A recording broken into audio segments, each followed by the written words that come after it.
Now, I want to get busy on the first couple of subjects for today. Everybody that's okay, say I'm okay. Here's the first subject that I've found so interesting. I want to share it with you. Then I want to talk about personal development, the subject that I started listening to age 25 that revolutionized my whole life, from my mentor, Mr. Earl Schoaf. Here's an interesting subject. Just jot it down now. It's called enlightened self-interest. Enlightened self-interest. It's a fascinating study to study the idea of self-interest. But just make this note, all of us, have self-interest. The key is for it to be enlightened so that everybody wins and no one loses. Our first interest is to survive. What does it take to survive? Our second interest is to succeed. What does it take to succeed? What does it take for me personally to survive and to succeed? Can I legitimately be interested enough in the things that help me both succeed and survive? And here's what I discovered. The answer is yes. It's possible to exercise self-interest, but to do it in such a way that no one loses, everyone benefits. Key phrase. Life was not designed to give us what we need. Life was designed to give us what we deserve. We do not reap a harvest in the fall because we need it. We reap a harvest in the fall because we deserve it. Not necessarily from a moral standpoint. Of course, there are some moral laws as well, spiritual and moral laws. But just the basic laws that simply say if you wish to reap, you must plant. So jot this down. Reaping is reserved for the planters. And the reason they reap is because they deserve it. They're the planters. They deserve to reap. Interesting Bible phrase that says, if you keep knocking, you'll find open doors. Good phrase to jot down. If you keep knocking, you'll find open doors. Doors of opportunity. Doors of a chance to meet someone. Doors open for association. Doors open to find someone special. Doors open to find a unique business colleague. If you keep knocking, the phrase says, doors of opportunity are open to those who continually knock. So we don't find open doors of opportunity because we need them. We find them because we deserve them. Only those who knock deserve to find an open door. But the promise is, if you continually knock, you'll find doors of opportunity. It says, if you search, you will find. So make the note, it's good. Finding is reserved for the searchers because they deserve it. Now, at first they may have needed it, but they now know that just needing it is not sufficient. But if they need it, now they must qualify for it. The reason why you're going to be blessed with good ideas this weekend is because you've come searching. You've gotten on an airplane to come searching. Got in your automobile to come searching. You got here searching. Now you're ready to receive. And for those who search, they will find answers. They will find plans, imagination to stir yourself into action for future benefit. So if you search, to find a good idea, you must go looking, go searching. You've got to go to church. You've got to go to class. You've got to go to the seminar. You've got to go to the library. You've got to go to the books if you wish to find. Rarely does a good idea interrupt you. Rarely. But if you will search, you will find. So we get not what we need, but we get what we deserve. It says if you ask, someone has an answer. If you keep asking, the answers belong to you, because by virtue of asking, you have qualified. So we don't get what we need, we get what we deserve. The mother on welfare should be taught in some small manner that hopefully she can begin deserving the welfare check. Not getting it because she needs it, but now starting to get it because she deserves it. If the welfare worker says to Mary, Mary, I brought a bucket of paint and a paintbrush, and the next time I come, if the door is painted and the fence here in front is painted, I give you the check for $450. Not that painting the door and painting the fence is worth $450. It's not worth that much, but it is the beginning of the process. So make that note. I want to begin the process of deserving. What would that be? What process should I begin engaging in to deserve good health, to deserve a good relationship, to deserve prosperity, to deserve an enterprise, to deserve the opportunity to build a city? What must I do to begin the process of deserving? So now the welfare worker comes back and the door is painted and the fence is painted, and now Mary gets the $450 to help take care of her children, not because she needs it, but because she's beginning to deserve it. Then the welfare worker thinks of some other project. She said, Mary, if these weeds are gone and this little garden is cultivated, when I come back, now that the door is painted and the fence is painted, if the weeds are gone and this little garden is cultivated, you get the $450.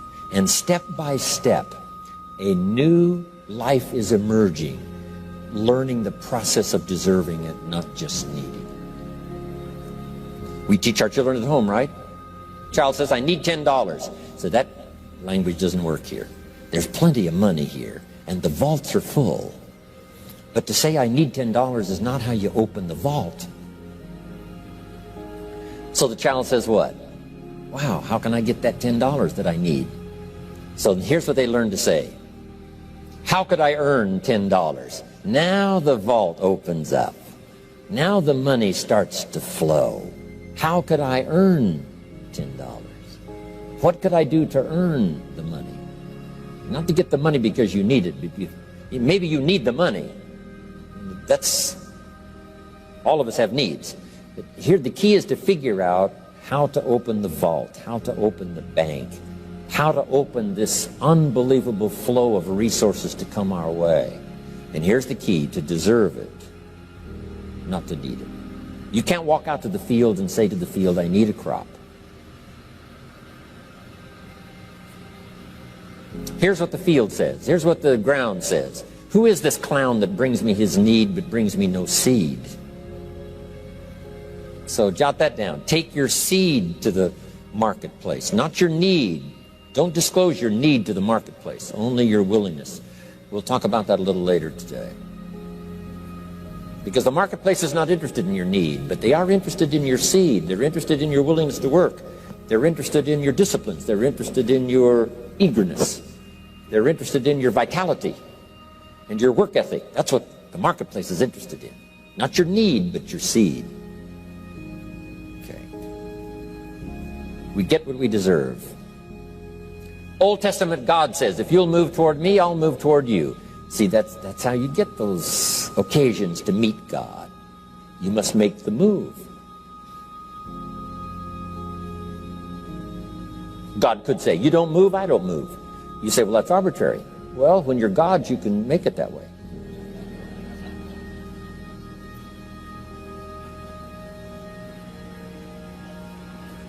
So, the law says if you wish to receive, now let's talk about enlightened self-interest. If you wish to receive, and we would call the wish to receive self-interest. But if it's enlightened self-interest, here's what it says. I understand that in order to receive, I must give. Receiving is reserved for those who give. Receiving is not reserved for those who need it.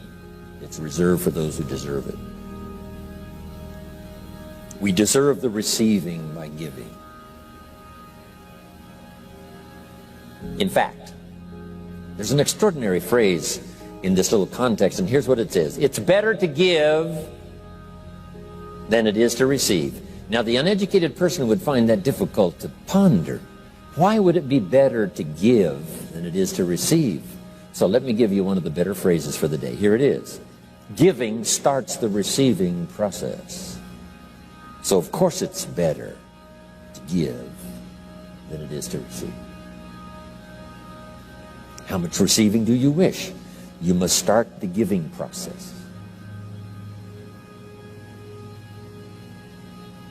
For me to receive my additional fortunes for the future, not necessarily for the money, because I don't need the money. I take the money, but I don't need the money. But here's what I do need: for someone to say a year from now, 5 years from now, Mr. ROHN, that seminar helped to change my life. And for whatever reason, I was brought here to this place for this time.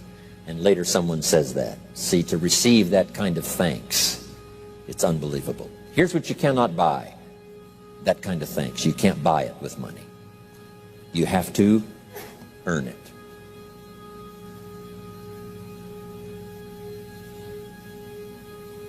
Now let's expand a little further now. It's called the law of riches and wealth. In our own self-interest, if we wish to be rich and wealthy and prosperous and healthy and all the valuable things we can think of for the human experience, how could we get there? It's understanding the law of enlightened self-interest and the law of deserving. The question was asked in the Bible, how can we be great? What is the key to greatness? Great wealth, great return, great accolades, trophies to put on the mantle above the fireplace. How can we get great respect, great riches, great abundance for ourselves? How can we get that? And the answer was given, and here was the answer: find a way to serve. Find a way to serve the many. So I paraphrase it to read this: service to many leads to greatness. Service to many leads to greatness. Someone says, well, about the best I can do is take care of myself. That's okay. Self-care, has its own reward, but it's very limited. Somebody says, I can't be worried about other people's problems. I got enough problems of my own. That's okay. Self-defense is okay. Self-preservation is okay, but it has a very limited reward. If you wish to change that into abundance and prosperity and uniqueness, then here's what you must do: help solve other people's problems. Help find answers for someone else, not just for yourself, but for someone else. And in that kind of service, you now begin the process of greatness.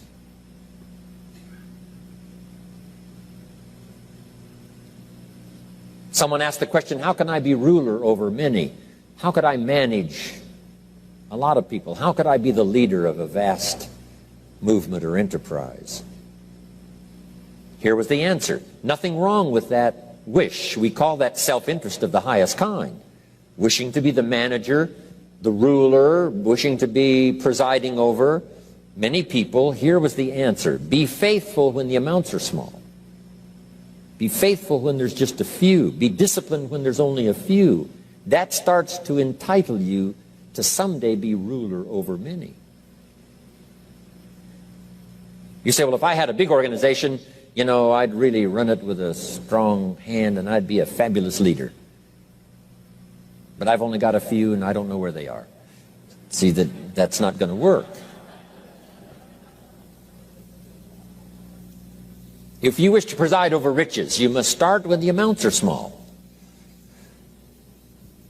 Someone says, oh, if I had a fortune, I'd really take good care of it, but I've only got a paycheck, I don't know where it goes. See, not knowing where it goes disqualifies you now for presiding over the fortune. We've all heard that, right? I don't know where it all goes. Did you ever hear that expression? Oh, we'd love to have you run the company. You don't know where it all goes. Somebody says, it just gets away from me. Oh, we'd love to have you run the world, right? It just gets away from you. Somebody says, it's only pennies and it's only a few. Here's where you begin to qualify for abundance and riches and greatness and respect, is to be disciplined when the amounts are small. Someone finds it unique, right, that this many people would come and hear what I've got to say for a whole weekend, but this is not where I started. I started with just a few. But I was so on fire with the few, trying to translate for them in my awkward ways back then what had happened to me. My life got changed, my income got changed, my health got changed, everything got changed for the better. And now I've lived the most extraordinary life. But it started with my passion for just a few, to translate for just the few. Someone says, well, there's just a few here. You know, does this meeting matter when there's only a few? And the answer is yes. Jot this down. You never know who's in the audience, whether it's a few or 1,000 or whatever. But you got to be faithful when there's just a few. Tell your story when there's just a few. Be just as passionate about ideas that can change someone's life when there's just a few. Now you begin. You're not fully qualified, but you begin the qualification to someday speak to many. Someday preside over a vast crowd. Someday be the manager or the leader of millions.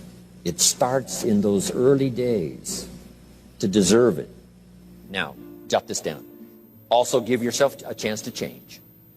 Some things I held on to that I thought this was it, this was it. I'm telling you, after a while I gave it up, found out it wasn't it. So give yourself a chance to change. Refine your philosophy. Refine your direction. If you'll give yourself a chance to do that, here's what will happen down the road a ways. A new door will open that you haven't discovered before. Give yourself a chance to change. Reevaluate.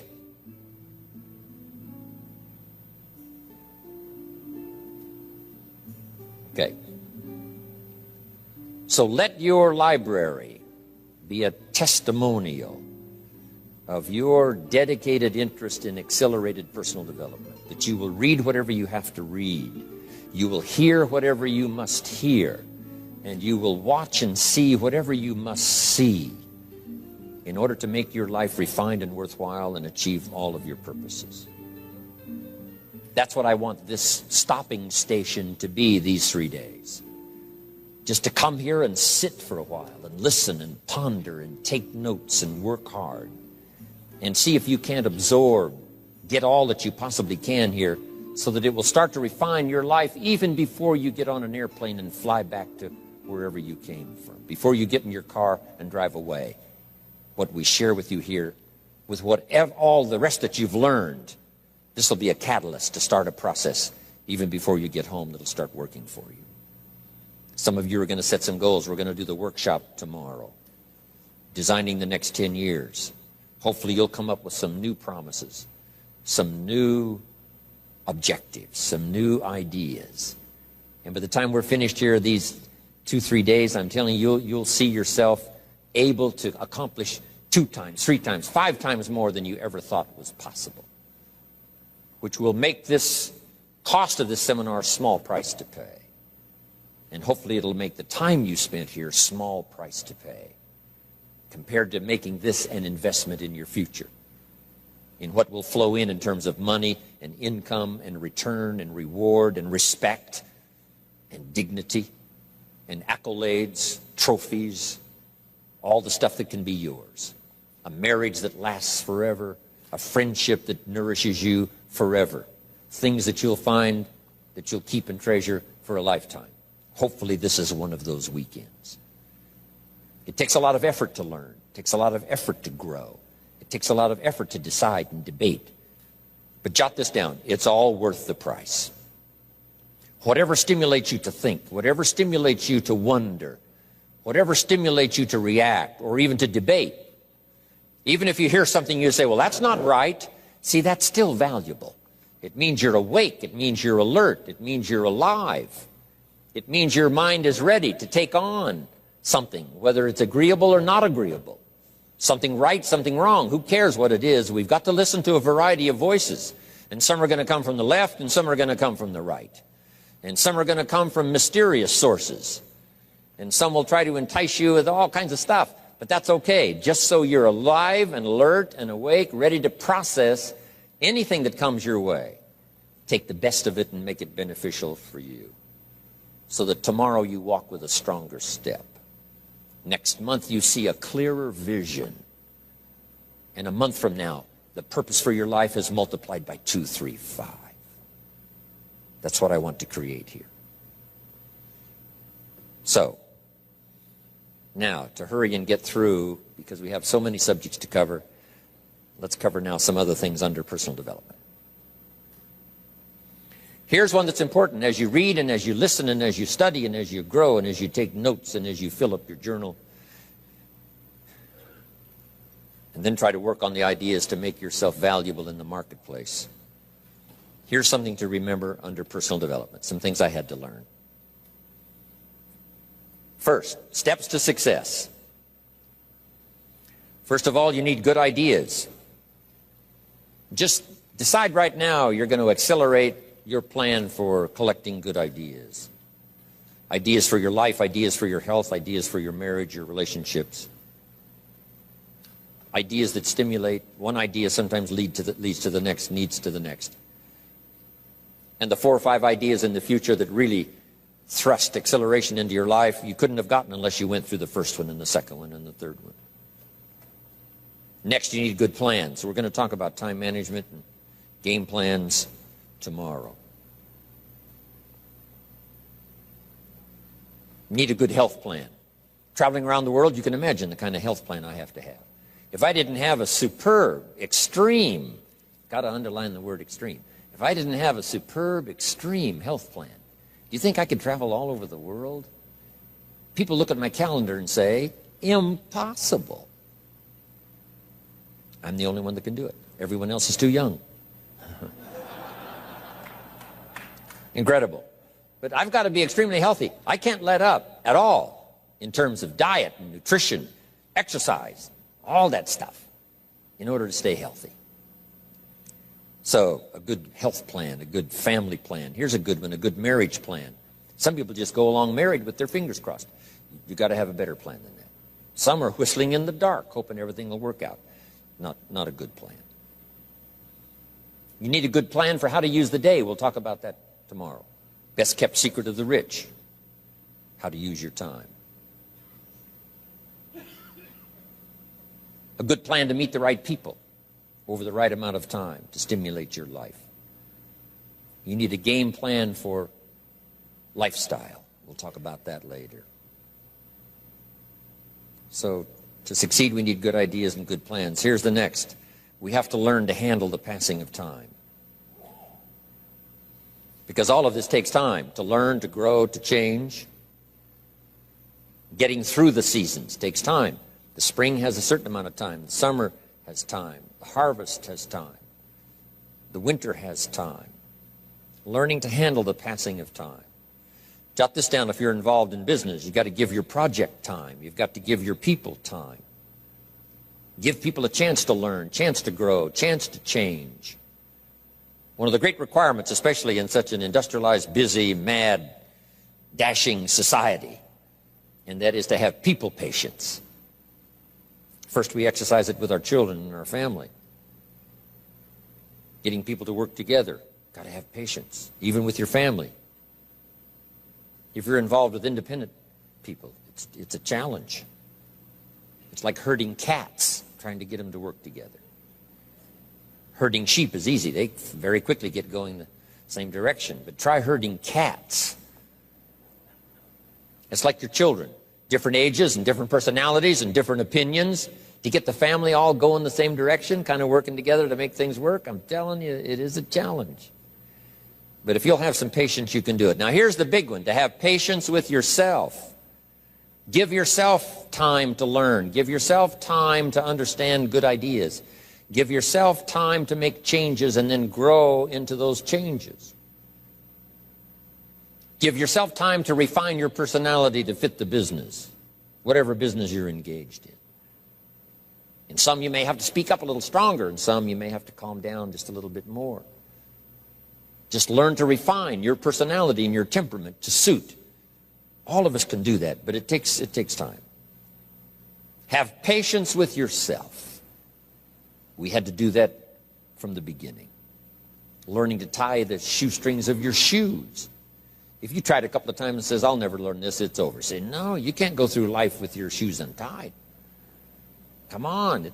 Some people, maybe it happens for them a little quicker than others. Some people get the hang of it almost overnight. Someone else, it takes a little longer. If it takes you a little longer, have patience with yourself. Because patience has its own reward. Patience is a virtue of the extraordinary kind. We have to have patience with our employers. We have to have patience with government officials. You've got to have patience with IRS. You've got to have patience with the Army. You've got to have patience with the FBI. Here's a good thing to remember while you're exercising patience. Usually enough good people will finally make it right. You just got to jot that down. Usually enough good people will finally make it right. Not everyone in the community is going to toe the line and do the moral thing. But let me tell you what, most will. That's how we create a society that we can live in. Most will. Every teenager will not obey all the rules and regulations and live a model life. Not everyone will, but jot this down. Most will. Enough will. When the good Lord recruited 12, not every disciple, not every one of the 12, but it was enough of the 12 to start a movement that's lasted for 2,000 years. Not everyone, but enough will. There's only been a couple of exceptions to that rule. One was the story of Sodom and Gomorrah. God was going to destroy Sodom and Gomorrah for their evil ways. Abraham had a friend that lived there. And Abraham implored and said, God, if I can go to Sodom and Gomorrah and find 50 righteous people, will you spare the city? And God said, Abraham, you've been such an excellent friend of mine. Yes, I'll spare the city if you can find 50. So he searches the city, can't find 50 good people. Comes back and says, Lord, would you take 40? God says, Abraham, for you, come on, I'll do it. If you can find 40. So he searches for 40, can't find 40. And he comes back and says, would you take 30? Good Lord says, Abraham, only for you will I reduce it to 30. Can't find 30. Can't find 20. Abraham said, this is my last request. Would you take 10? God said, only for you, Abraham. So he went searching for 10, and you know the story, right? Couldn't find 10. That's the exception to the rule. So he said, Abraham, get your friend Lot and his family out of there because the end has come. But that's the exception to the rule. So jot down the general rule. Most will. In a civilized society, most will obey the rules. In government, most will. Not every senator will, but what? Enough will to build a stable government and a future. Not everyone in the armed forces will, but enough will. Not everyone in the community will, but enough will. Not every teenager in this high school will, but I'm telling you, the most will. And that's how we survive in a civilized society, because most will. And that's a good feeling to know. Most will. Okay. So have patience. Next, under personal development, is learning to solve problems.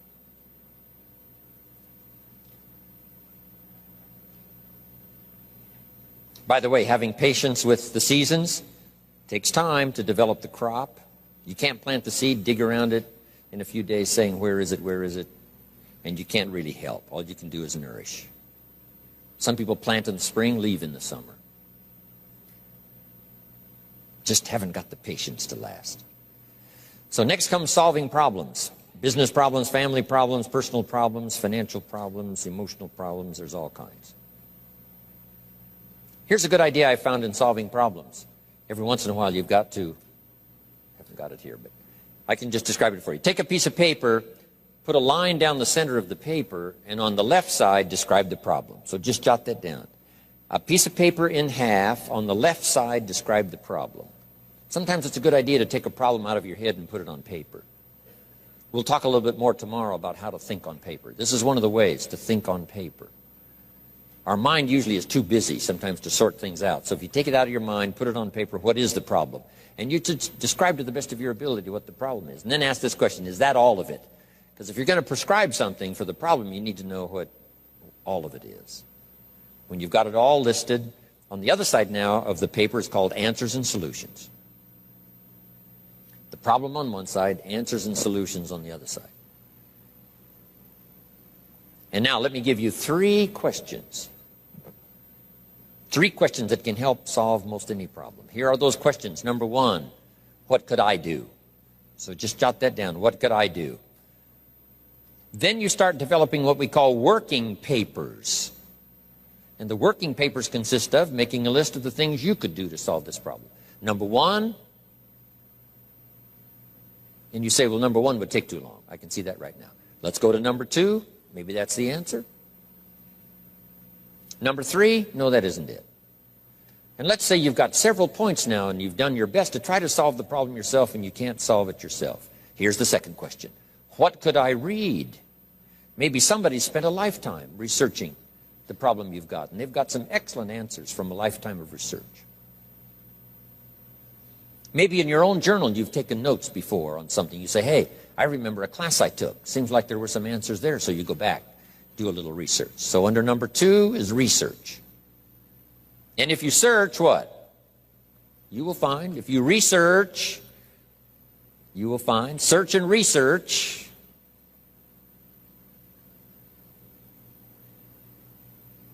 Now, research as soon as possible, because if the problem is severe, you don't want to wait till too late. My friend Kenny comes to me and says, he just lost a beautiful lady, fabulous lady. They got a divorce. She was really something. Then after his divorce, he comes to me and says, you know, it's over. But he says, you know, something strange. He said, I found a book in my own library that I think would have saved my marriage if I had read it before my divorce. And it was a book entitled How to Live with Another Person. He said, I should have read that book a long time ago. He finally read it, but it was a little late. It's like reading a book on nutrition after you've had a heart attack, right? I mean, that's good. That is good. But gosh, it's so much better to read it before. Spare yourself the agony and the lost time and maybe the loss of your life. Now, if you tried to solve it yourself and you can't solve it and you've researched and it doesn't seem like you've got the answer, here's number three. The third question is, who could I ask? Is there someone around me that might have the answer to my problem? Now, under that, put this. Don't ask first now. Try to solve it yourself. Develop some working papers. What you think you might do, that still isn't it. Here's some books I've read. This guy's crazy. This guy, no answers, haven't got it. Now I ask. But if you now can show your working papers to who you ask,